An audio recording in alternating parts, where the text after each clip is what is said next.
If I just let me just come in here for a minute or two. My apologies, Mr. Ochebunam. Mr. Victor, I know that there's a slight delay and you probably are not able to hear me clearly, being linking up from Skype, but I just urge you to just hold on for a minute or two so we can get Mr. Ochebunam settled in with his answers properly, and then I'll get back to you. Now, Mr. Ochebunam, are you surprised, though, that this list is only reflective of PDP members? What do you think this means for the people of this country? What it means is that the government is interested in blackmailing the opposition and not fighting corruption. I want to tell you something. Before you call somebody a looter, it means that that person has been convicted by a court of competent jurisdiction. That is when you can conclude that the person has looted the treasury. These people have been suspected of committing crime. I know some of them will end up being guilty. But if the government is serious, I want to see an all-inclusive list. If EFCC want to give us the list of the people that are prosecuting, let them publish the entire list. Okay. Let us know. Okay. Let me get back to Victor. Let me get back to Victor very quickly. What event do you believe should have been captured in this looters list by the APC in the light of the recent corruption cases reported in the country, do you think? Are you saying what names should have been? Yeah, so what names, or should I say, what events did you see that have been reported, corruption cases, for instance, do you think were not captured in this list that should have been captured? Well, for me, I think the federal government coming out with a list of names today is in response to what PDP claimed. I mean, we saw yesterday the publicity secretary of PDP, Mr. Lobondia, coming out to say, I mean, giving a warning to the vice president to stop banding figures and she would name names and, I mean, do the right thing by calling their names. Fine, the federal government only responded to that. But if we're talking of corruption holistically in this country, there is a lot of things we need to deal with. There's institutional corruption. There are individuals who put their hands in public coffers and took monies away. There's quite a lot of areas where we can delve into and, of course, deal with it, I mean, as they come. But I can tell you, we are expectant. Nigerians want to see the whole list, everything done at once. It is not possible. They come in as they come. Every day, crimes are being committed. People are still looting the treasury as we speak. But of course, people are also taking note of them and also making reports of those. Agimba, all these are going to come with time. And that is, we need to start from somewhere. We should not say because, oh, we can't bring all of them all at the same time, then of course nobody should talk about it now. We must talk about it. We have to talk about it, and it becomes an issue for us as a country, as a people. Why though does this list have to start with only PDP members? That raises a lot of questions from Nigerians, saying that this perhaps is it's a partial list.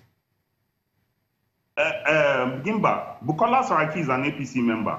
He's the number 3 man in this country, if you go by the order of protocol. He's been under investigation. In fact, he's in court for corruption. Is he a PDP member? He's not a PDP member, he's an APC member. Let's stop this idea of this is saying, oh, this is PDP, APC. The question is, these people are Nigerians. If they have been indicted or been called or mentioned in any corruption case, they should clear their names. There's nothing wrong with it. I don't believe they should, because, oh, the PDP or APC, does it mean they didn't commit the crime? If they committed the crime, fine, they should go in for it. But if they didn't commit it, they should clear their names. I don't have a problem whether it's APC or PDP. But you are a lawyer. You are indeed a lawyer. And as a matter of fact, you know that the process of going through the law has somewhat been questioned in so many cases and so many instances as well. If we have to go through the courts, do you believe that the courts have got that capacity to go through cases, prosecute them appropriately, and then justice is seen to be done? Yes, Jimba, I believe the courts do have the capacity. That is not without saying the truth that there's a lot of challenges, even with our judicial system. There's a lot of challenges with the courtrooms, the judges, everywhere. There's a systemic problem.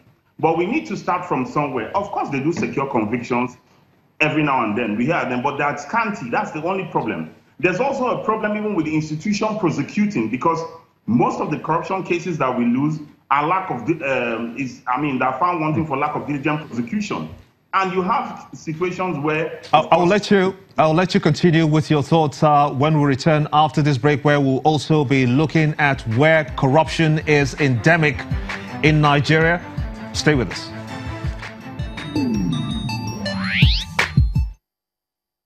To assure the PDP that Nigerians will not forgive and they won't forget until they return all the funds they looted. The PDP said they did not loot the treasury.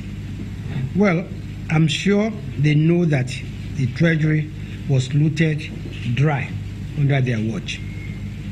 Yet they decided to grandstand. This shows the holiness of the apology to Nigerians. Let's just give them a teaser with this small list. 1. The PDP chairman, Uche Secondus, on the 19th of February 2015, he took 200 million naira only from the office of the then NSA under his own name. On the 24th of October 2014, the then PDP financial secretary took 600 million naira only from the office of the then NSA. The then National Police Secretary, Olisa Metu, who is on trial for collecting 1.4 billion naira from the office of the then NSA. Of course, you all know the case of Dr. Raymond Dokwesi, chairman of DAR Communications, on trial, who is on trial for taking 2.1 billion naira from the then office of the NSA. The former SSA to President Jonathan, Ludafa Waripamo Owe, is also on trial over 830 million kept in accounts of 4 different companies. 6, the former President Jonathan's cousin, Robert Azibaola. Just on Thursday, a federal high court ruled that he has a case to answer for collecting $40 million from the office of the then NSA.